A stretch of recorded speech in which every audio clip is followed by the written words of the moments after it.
Football on Off the Ball. With William Hill, you can boost your winnings on every game with new Bet Builder Extra. Only with William Hill. Download the app today. 18 plus gamblingcare.ie. This is News Talk. And this is Who You Got, where every week we try to predict 4 football fixtures from the weekend ahead with varying levels and, let's face it, limited success. I'm joined by Will and Shane today. Let's have a look at last week's results before we get into it. There we are. Nathan and Will hit the 1-1. Save the weekend, Michael. Save the weekend. Wasn't a good Disaster. one.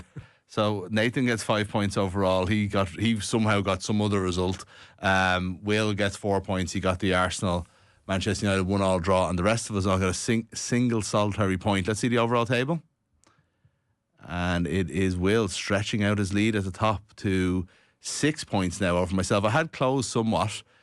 Shane, you're not doing too badly. You had your big week a couple of weeks ago. Yeah, that helps. Get a really good week kind of pushes you. I think I went from like 4th bottom up to 3rd. Yeah. It shows you good week can have a big difference. I still think if you hit the 4 points, which is par for every week, you'll do fine. Yeah. Yeah. Somewhere around there. Well, you haven't been seen in these parts in a while. You've been sort of just sitting there at the top of the table all year. Not quite Liverpool, but not far off. It would be some disaster if you weren't the one spending the charity money at this stage. Yeah, I should say assigning the charity money. Yeah, it's not a double Spending it, yeah. My own charity. One for me, one for them. It's not quite a double digits lead if we're looking at, say, Celtic or Liverpool at the top of tables at the moment, but it has kind of been reasonably consistent, 4 to 7 points over the last month, 2 months. It is difficult enough unless you have an absolutely mega week to try and cut that gap. I know, Shane, you had one a few weeks ago. You had 2, I think, correct results in the 1 week. That can make a massive difference. But I think if consistently you're going 3 to 4, I was even looking at how much variance there is in the predictions for this weekend.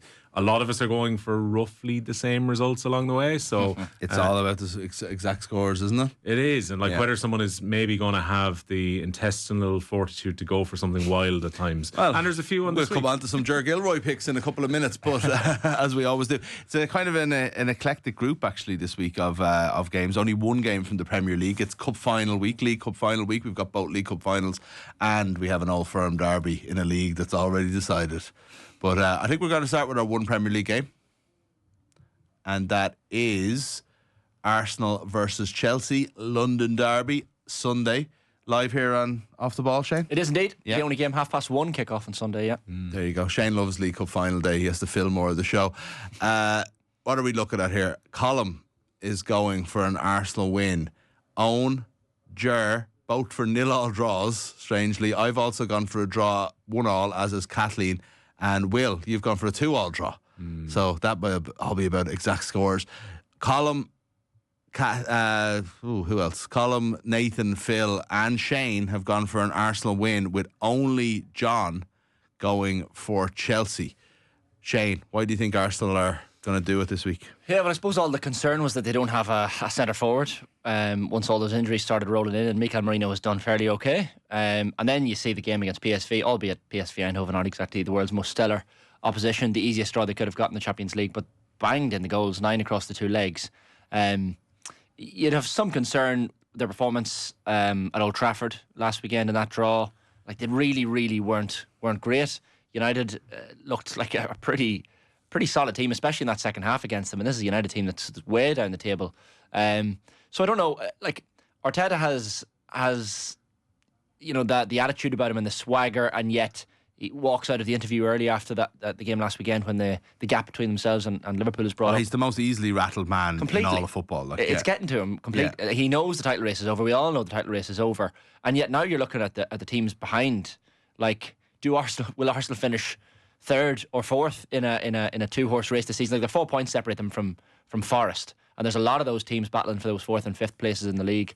But then you see Saka back towards the back end, maybe after this international break, so they'll have some results to pick up. But I just think, especially at home against Chelsea, and a Chelsea team that's hard to really nail down.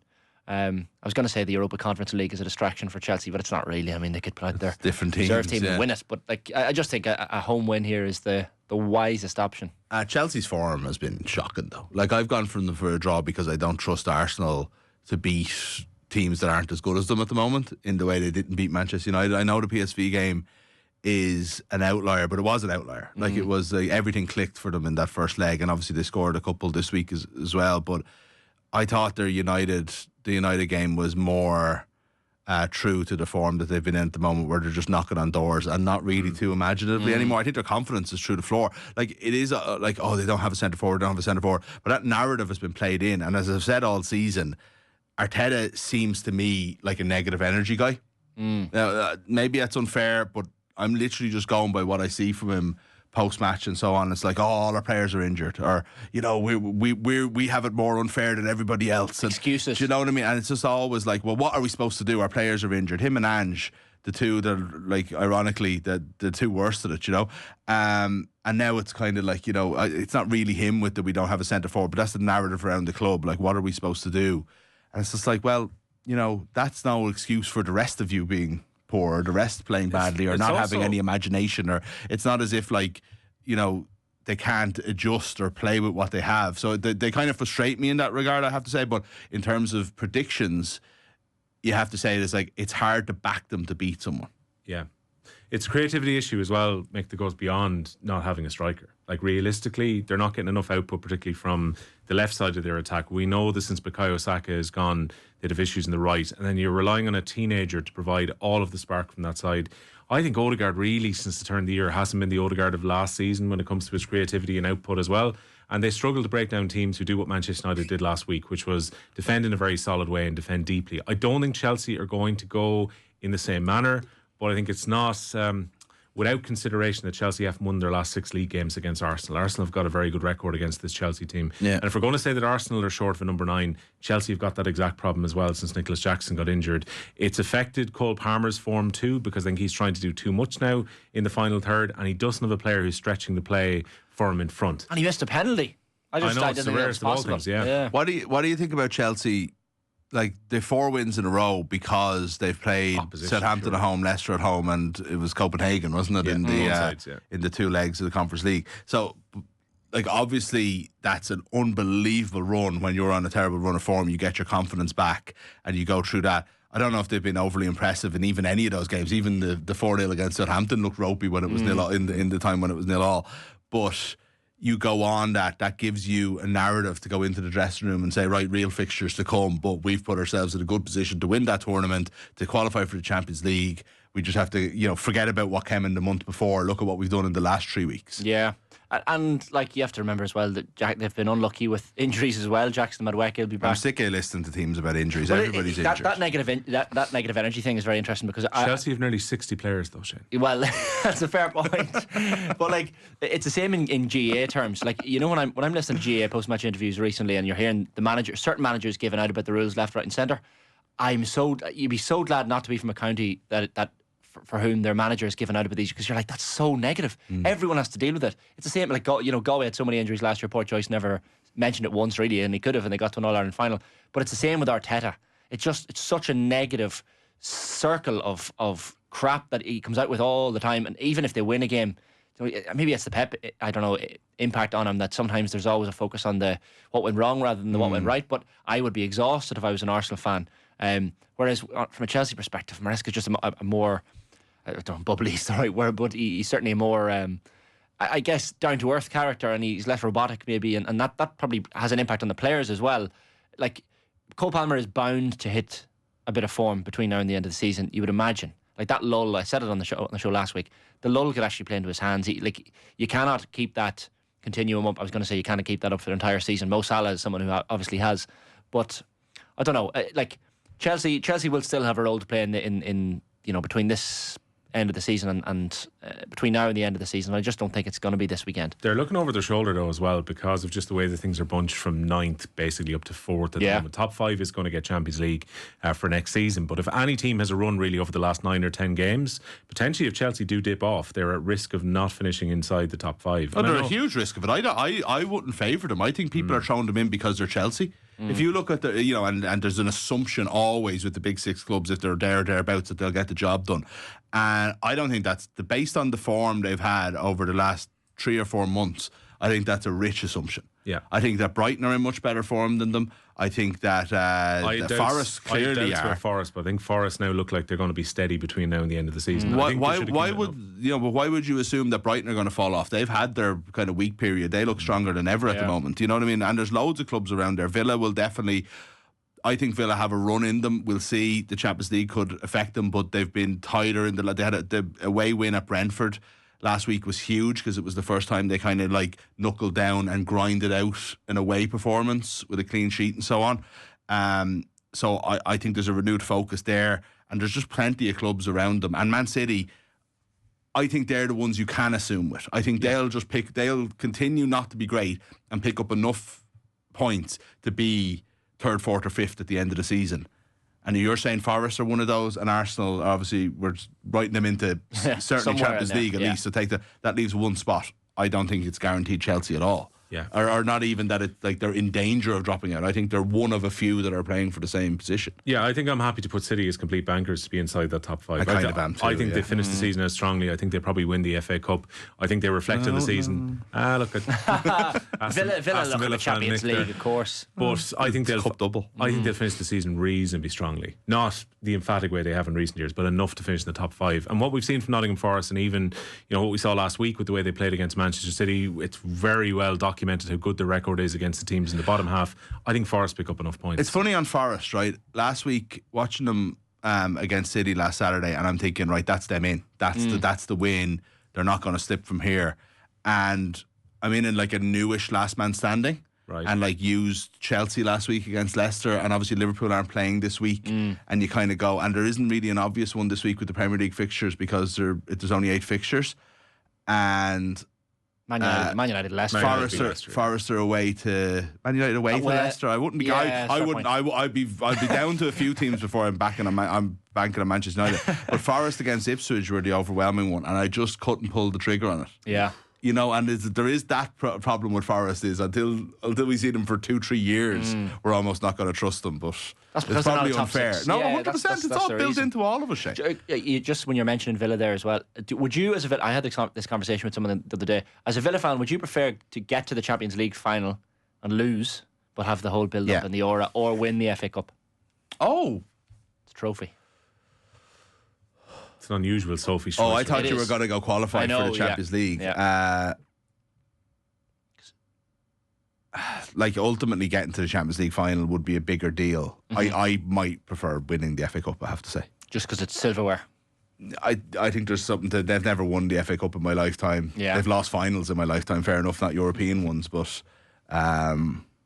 yeah, interesting Sophie's choice. It's also taken us off track a little bit because we were talking about Arsenal and Chelsea. You've gone for an Arsenal win. Me and Will have gone for draws. We've only had one Chelsea pick out of the 10. Delighted to bring in Ben Barrett from William Hill. Ben, we're going to talk about Liverpool and the League Cup final as our charity bet, but Arsenal-Chelsea this weekend is the big Premier League tie. We're all just so unsure about both of those teams, we haven't even gone near it for a bet.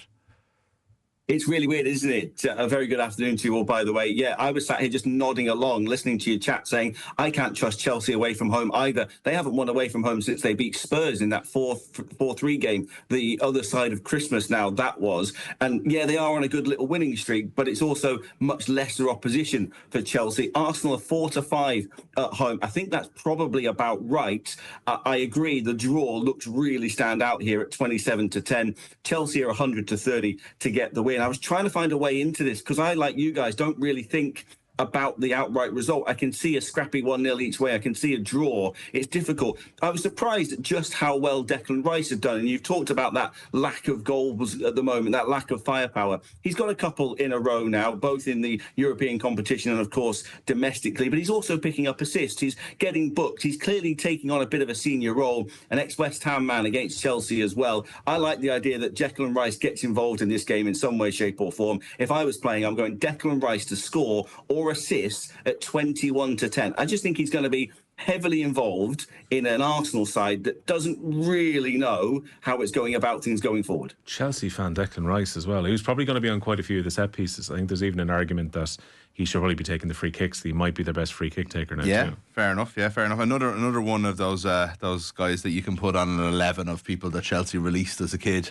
Just saying he used to kiss the Chelsea badge and now he plays for Arsenal. It's Declan Rice. Turncoat. Stop it now. Stop it now. We've moved on from all that kind of stuff, Ben. Back the war. In this country here, we're very mature and forward-looking rather than backwards-looking. But we're going to talk obviously about the League Cup final. Is there anything else this weekend that's jumping out at you before we get to that? There's a few good games, of course. We've got to talk about the Old Firm derby as well, haven't we? Celtic against Rangers. It's a real humdinger. The idea that I've got here is simply goals. The two league meetings so far in the Old Firm derby, goals. 3-0 for both home sides. And they've met in the League Cup final. That was 3-3 after 90 minutes. I really like the idea there of playing just loads of goals. Rangers coming off the back of that brilliant penalty shootout win on Thursday. Celtic have had just a lot more time off, though. And I'm not entirely shocked to see Chelsea a really short price. Celtic a really short price in the betting at 7-10. The draw 3-1. Rangers are 8-15. My play here, like I say, was going to be goals. I like the idea of Celtic winning. I think they're just going to be well rested and well prepared for this, and I can see goals. Celtic to win in 3 or more goals in the match is 5-4. Celtic to win in 4 or more goals in the match, I really think it could be that heavy on the goal front. 5-2. I'm not much of a really short odds-on backer in an Old Firm derby, but when you're starting to get to 5-4, 5-2, I like the fact that Celtic are the informed team. They're obviously going to walk away with the division, and I think they'll get the win here in a game where I think we're going to see loads of entertainment. Yeah, I think we haven't done that game yet, but our predictions, as far as I saw before we went on air, pretty much fit in line with that. So that should be a good one. Rangers possibly a little tired after last night's exploits as well. So, EFL Cup final. Newcastle looking for their first trophy in 700 years or whatever it is, but it's Liverpool bouncing back from the week. We've gone charity bet here, Ben, and hopefully you bring us a little bit more luck than Lee has in recent weeks, because we're not on a good streak here. We've gone look at Liverpool to bounce back by winning the game, and Mo Salah to bounce back from a rare goalless game. Does he go 2 games in a row, 2 big games in a row without scoring? We say no. What are we looking at for Liverpool to win and Salah to score? We are looking at 13-10 for Liverpool to get the job done inside 90 minutes and Salah to score. Look, Salah's got an utterly ridiculous record, hasn't he, against Newcastle specifically. His last 4, 5, 6 games, he's scoring, he's assisting, he's breaking records for fun this season. The betting on Mo Salah is always stingy at the moment, simply because of the fact that he is just breaking records left, right and centre. Liverpool 4-6 to get the win inside 90 minutes. That's short enough. The draw 3-1. Newcastle 19-5. And I'm looking at this game, and I don't know whether I've been talking to myself into it over the last 24 hours, but the Trent Alexander-Arnold injury, Kanate going off in the cup, and obviously they went through extra time and penalties as well and disappointed. I just look at Newcastle and I just wonder if this is the game that maybe 1950 something or another it was 55. Since they last. Yeah. Was it? There you go, 55 since they last. I like the idea that Liverpool are probably the right bet to have, and if you're going to be trying to bet on Liverpool, throwing in like your charity bet and Salah to score and Salah to do this, or putting together a bet builder that focuses on that. But as an outright single, I just wonder how this game plays out. There's so many ways of getting involved, as you might have a think about. What about this? This game could be scrappy. 2 defences that might have to chop, that might have to change. So I was looking at 2 players to score potentially from set pieces. Virgil van Dijk to score a header. Was 12, now 14-1. We've boosted that out. If set pieces are going to be key, he's going to be the rock in that middle of the defence. And that got me thinking about, well, what about the other end? Dan Burn, New England call-up. He's going to be the next 3 lion for his side. Dan Burn to score a header is 22-1 against this mixed match of a Liverpool defence who's maybe got the possibility of being caught cold. He's scored at Wembley already. I was there supporting my beloved Yeovil Town Football Club back in 2013. Big back post header from Dan Burn. I love that man for what he did that day. If he can find me a 22-1 winner by scoring in the EFL Cup final on Sunday, I'll love him even more. Dan Burn to score a header, big price. Dan Burn to have a shot on target is 9-2. That's my play in this, but I can't put anybody off. Pro Liverpool bets, pro Salah bets. I think your charity bets bang on. Look, short price favourites have been falling all week, so we're just going to go with that trend, and inevitably it'll just reverse. Right? Yeah, okay. I'm not sure I buy that logic. I was like with John Ball in the Chamber Chase. I was like, this is what I do now. I'll come on now after having no luck, and I'll go and I'll lump on the favourite and he'll fall or hurt himself or whatever like that. And I just said, I'm not going to do that. I'm just going to act like I've done it. And it's exactly what happened. So I'm convinced that I don't know. We can't play the system well. We You just know have to me, let it play I'm out the right vibes place. more than logic. And in this case, I'm hoping that we have just backed a Newcastle team who are missing quite a few of their key players. No Anthony Gordon, Lewis Hall's out for the rest of the season. Sven Botman's not going to be playing at centre-back. I appreciate that obviously Kwanzaa's going to have to step in at right-back, which is far from ideal. But that's fine when Newcastle are missing their left-sided attacker. I think it's fine to be backing a Liverpool team who are difficult to back based on the odds here. I think this is a safe bet. Okay, we're going to stick with it. So, Ben, thanks very much. Enjoy the weekend's football. Thank you. I appreciate it. Cheers. We'll talk a bit more about that game in a second, lads, because I do want to get your take on it. What's your when you think of the League Cup? What's the first sponsor that you think of? You mentioned Cup. yours today. It's all the original, isn't it? There, Milk Cup was the. I probably don't Rumbelows think and of Rumbelows first, but it's my favourite. I'll put a list here. Littlewoods, Coca-Cola. I could probably get them all. You probably could, right? Worthington, Okay, so you've got Milk Cup, Littlewoods, Rumbelows, Coca-Cola, Worthington. Carling, Carling at Yeah. one, yeah. Carabao. And there's one in between Carling and Carabao. Oh, It's the only one you're missing. Capital One. Capital One, very good. Crappy quiz Not round. the greatest done. era. Yeah. That's a good, decent very pass good the first question, round actually, there, yeah. Just say on the back of talking to Ben there that who you got in association with William Hill. Remember, you must be over 18 and visit gamblingcare.ie for more info. Right, Will, you were saying you don't trust Newcastle. Or certainly their defence. No. I'm not sure I trust Newcastle's form in general. We didn't mention them actually when we were talking about that list of teams. They are one of the viable teams, but they're also flawed. Yeah. All of those teams going for fifth are so flawed. This actually, in a weird way, Newcastle have been to the Champions League. I'm not saying it's not important for them to get back, but you have to break that 1955 hoodoo. This should be the be-all and end-all for them this season. And I wonder, has their league form suffered as a result of this cup run almost, and maybe they are gearing themselves up for it. I thought they were in better form going into the final in 2023. And then they really didn't turn up against Manchester United. It was a really comfortable win for United in that final. And everyone, again, because I was watching Eddie Howe in the office earlier on giving his press conference out of this, and he was being asked repeatedly about what would it mean to win a first domestic trophy since 1950. I'm sure he's pig sick of hearing about it at this stage as well. And it felt like almost exactly the same preparation. It's, you've come to this point and you've shown how you can make it difficult for teams. And then I look at how Newcastle, with a stronger team, albeit Isak had to watch from the bench a few weeks ago at Anfield, were completely dominated by Liverpool. And my fear would be that particularly without their left side, without Anthony Gordon, who's such a creative force for them, without Lewis Hall, who would have definitely been in that England squad if it hadn't been for the injury that he'd picked up, they're going to have to patch up entirely on that side. And even if Liverpool are weakened... Not Harvey Barnes, though, is he's a like for like. He's not as good as Gordon, but there's worse places for them to lose players.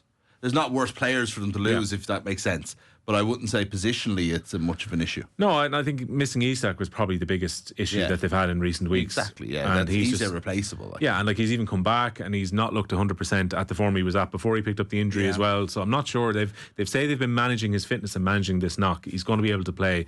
Botman missing is another big loss, I think, defensively too. I just think Newcastle feel a little bit patched together into this. I'm kind of feeling the same way. Let's have a look at our predictions, actually. I forgot to put them up. So most people have gone for Liverpool. John has gone to book the trend again. He's the only man who's gone for Newcastle. 2-1 there. Colin for Liverpool. Owen for Liverpool. You'll know that my eyesight's terrible, by the way, and that I can't see the actual scores. They all seem to be 2-1. Kathleen, myself, and Nathan have all gone 2-1 Liverpool. Phil and Shane have gone for extra time wins, as has Ger. No, Ger's gone for penalties and Phil's gone for penalties, sorry. And Shane's gone for Liverpool to win an extra time. And Will, you've also gone for a 2-0 win for Liverpool. So you're going for that kind of like, this will be handy. Yep.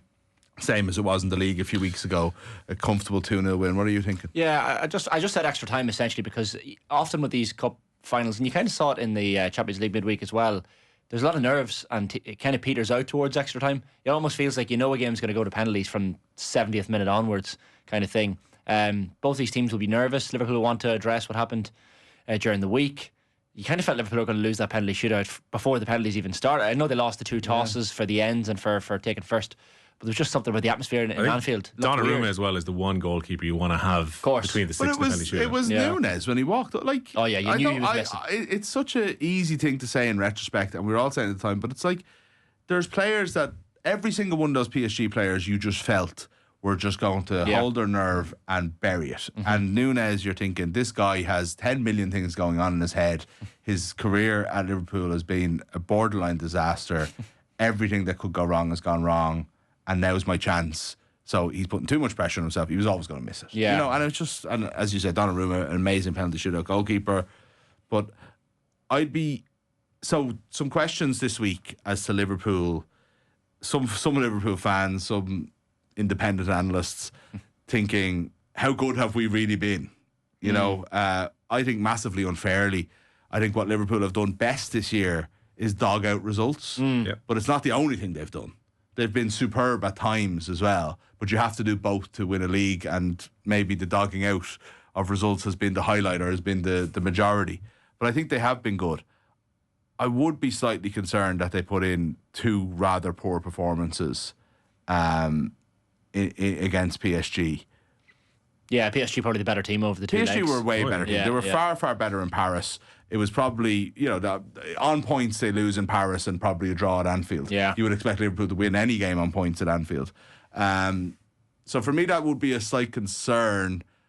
I think the fact that it's a cup final in Wembley just changes their outlook. I'd be more concerned if this was a Premier League match on Sunday and we're here talking about it. I'd hold a much bigger concern over what happened during the week than I would a cup final at Wembley. Yeah. I think I'm with Roy Keane on this one. So his take was, look... Oh, he's the worst at the predictions. I know, he's but worse than us. No, but I think he was talking about just the mentality where Liverpool are at. It's like, look, okay, midweek was very disappointing, and obviously it's going to be a bit of an emotional hangover from losing on penalties in the Champions League. But Liverpool will have sat down on yesterday morning or on Wednesday and went, you know what, there's almost an unassailable lead in the Premier League. They're heading towards a league title. They've got a cup final this weekend. It's almost the perfect scenario to be in, where your refocus is about going to Wembley and particularly lifting a cup. I wonder, will O'Callaghan play in goal? That's also something that jumped into mind. Yeah. I'd love to see it. You know, he's done it in the League Cup final before, hasn't he? Been the penalty shootout hero. Because Alisson was coming back, Alisson has played in previous rounds. I know it's a while since the semi-final took place, but he played Alisson in the semi-finals of this competition and played Keller in the FA Cup. And he's been unbelievable, Alisson. It's hard to leave the man out at the minute. If you want to make an argument for Newcastle in this game, you obviously Anthony Gordon being out is a major blow, but 1 day extra rest this week, which, you know, at the level these guys are playing at, is not to be sniffed at. You know, playing Monday night instead of Tuesday. They get over the line in games where you're like, scrappy, but they still did it, you know, against West Ham. Even the Nottingham Forest game, where Forest were kind of scoring goals and coming back at them, just to get over the line in a game like that is a good sign.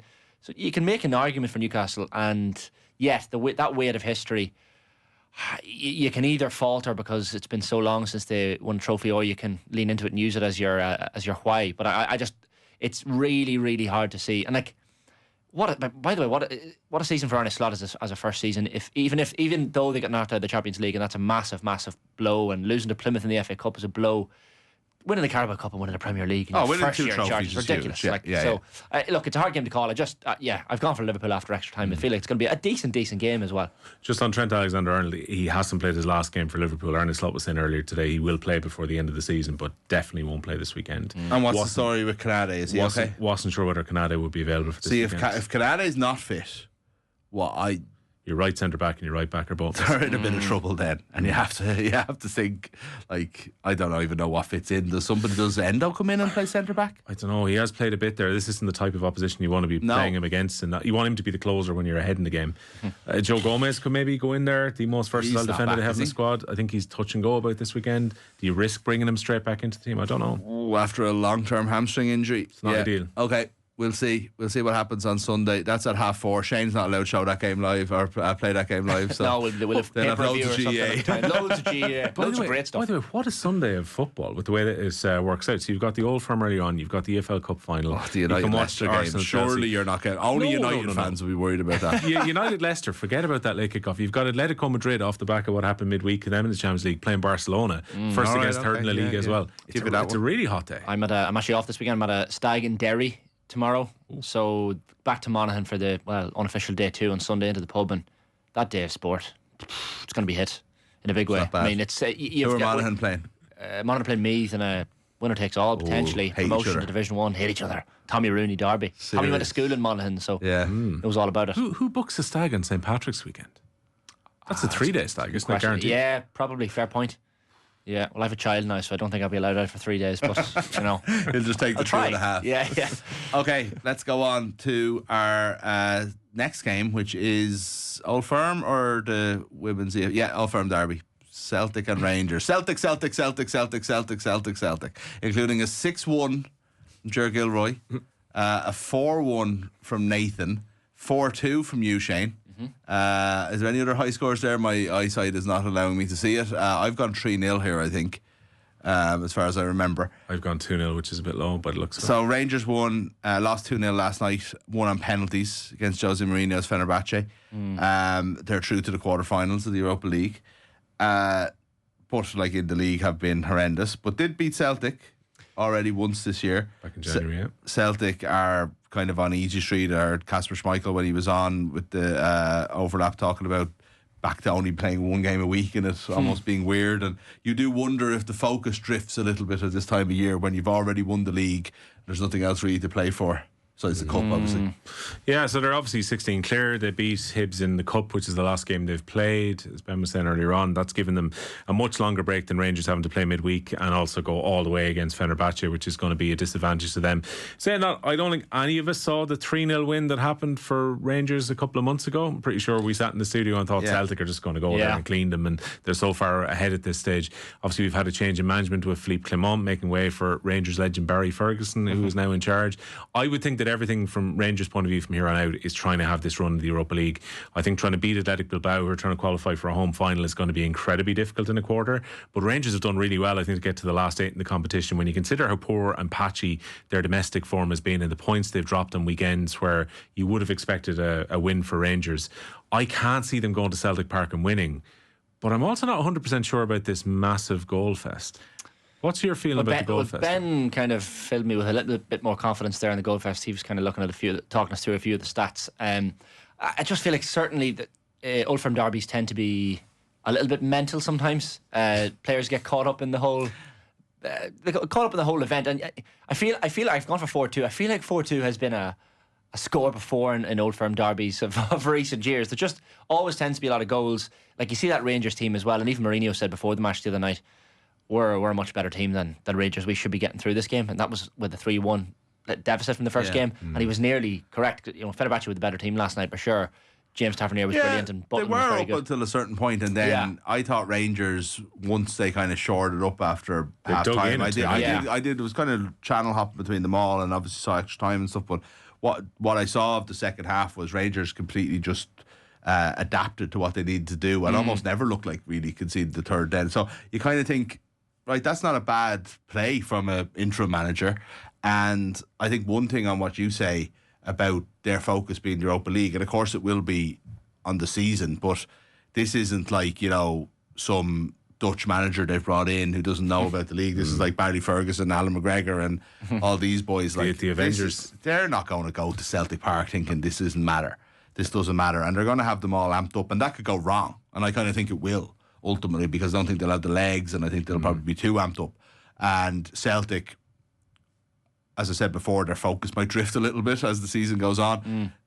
What they will, they'll have little points, and they'll be the two Old Firms that are left, and they'll be the cup games, I think, and so I think like having the week to build up to this, again, it's not St Mirren at home, it's Rangers at home, so that's why I think Celtic, who are a better team than Rangers despite that last performance, are going to win. But I'd be wary of kind of writing off Rangers as like, they're European focused. Doesn't really work like that for an Old Firm. No, I wouldn't write them off. I think Jota as well, this is going to be his first Old Firm since he's arrived back at the club. He wasn't back in time for the last game, so he's got a really, really good record against Rangers as well, so I wouldn't be surprised if Celtic are going to win, that he's going to be fairly instrumental to the victory. And the two teams are now level on head-to-head in history as well, 170 wins each. Wow, that's interesting. This, by the way, never be talked about because people only worry about when it happens to Manchester United, Liverpool or Arsenal or so on. But now both games are in Glasgow, so it's not the end of the world. But they finished up playing at like 10:30, 11 o'clock last night. On the Thursday night, and are playing at 12:30 on the Sunday morning.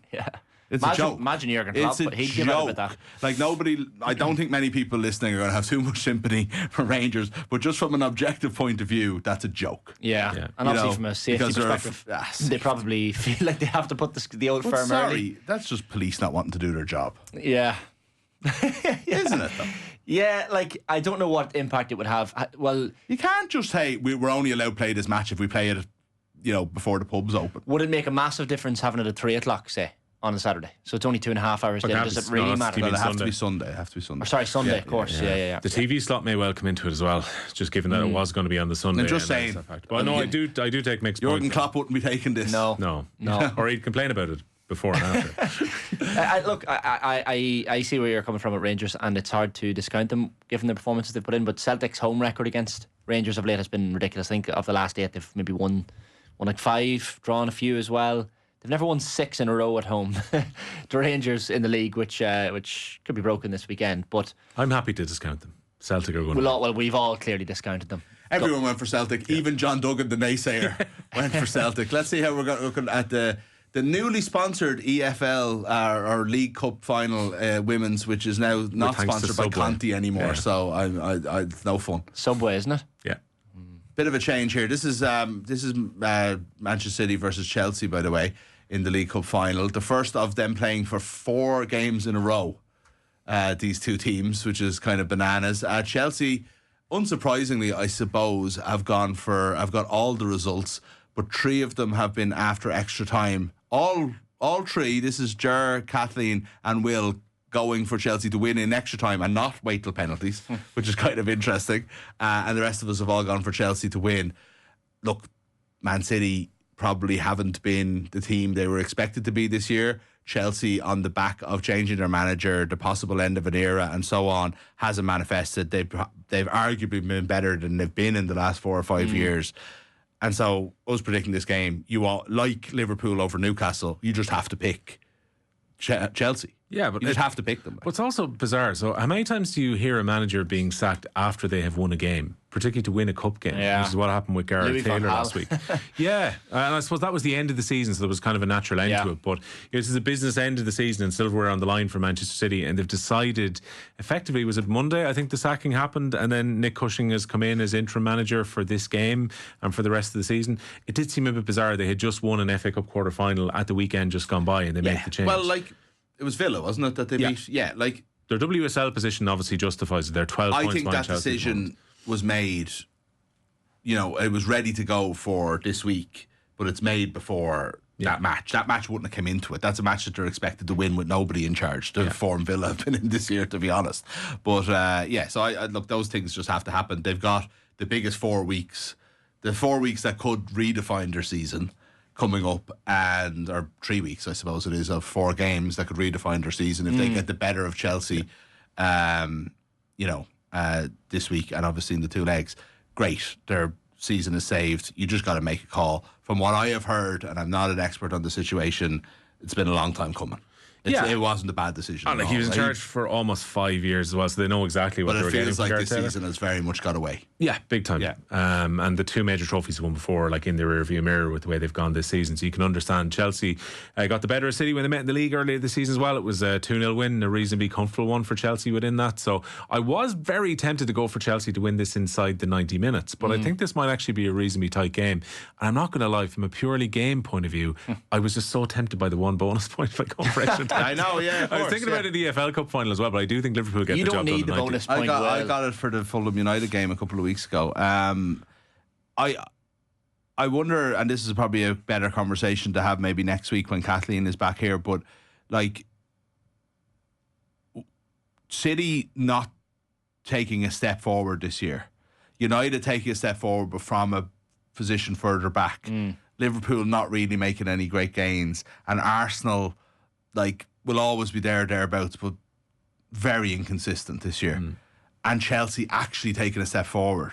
It's terrible for the women's game. It is. Because we're going with a team that's going for 5 in a row now, and it's that's grand, that can happen, but not when it doesn't seem like anybody's getting any closer to them. In fact, they feel like they're getting further away. So as much as it's weird saying for the good of the game Manchester City needs to step up, it feels kind of counterintuitive, but actually there needs to be some competition. You can't at a sport that's on the precipice of such growth, and it's there, and there's so much more interest than there used to be, and it needs to turn over. The last thing you need is processions. You need competition and drama and so on. It happens in sport. It comes and goes in waves. We said about the Dublin 6 in a row. We said it about Limerick. We said about. I know, but it's a bad time. I know it's a bad time for it to happen to women's football, of course, but it won't go on for any more than another year or two. I wouldn't think. Players age and teams move on, and the whole thing. I don't know, Shane. Tail end of last season, everyone was saying, right, when Emma Hayes leaves, this is going to maybe be the breakup of this Chelsea team, and everyone else is going to. And then they break the transfer record twice in the window back in January to bring in, top class players from abroad, and you're just thinking, okay, Chelsea have obviously decided if they're going to rebuild, they're going to rebuild strong, and that was from a position of strength where they already were as well. So I'd be shocked if they weren't incredibly dominant over the next while. It can happen though, because like Chelsea, in the women's game, it's never a case of who has the most money. It's who's willing to spend the most money. So people can come and go in that regard. It can come in hard. Anyway, we've all gone for a Chelsea win. Some of us after extra time. Most of us after normal time. That is who you got for this week, guys. I wish myself good luck. I have to that's 6 points deficit. I've been in second place for a long bloody time. Oh, you're in second. You're in second to Will. I've been second for the whole time. I got within 3 points of him last week, sir, and then he had a 4-1 win over me this week. So Cullen Buvig still rock bottom. Yes, we should always mention that. Didn't go to the bottom. I didn't go past the top three, seeing as we're all here. It's a Cork thing. Roy Keane bad at the predictions. Colin Buvig bad at the predictions. We are the top three, actually, so this might be the best. The best Who You Got episode of the year. Yeah, genius. Who knows? Let the commenters decide. Please don't. We're all a bit fragile here. It's been a long week, long month, actually. That was Who You Got. We'll see you next week. Football on Off the Ball. With William Hill, you can boost your winnings on every game with new Bet Builder Extra. Only with William Hill. Download the app today. 18 plus gamblingcare.ie. This is News Talk.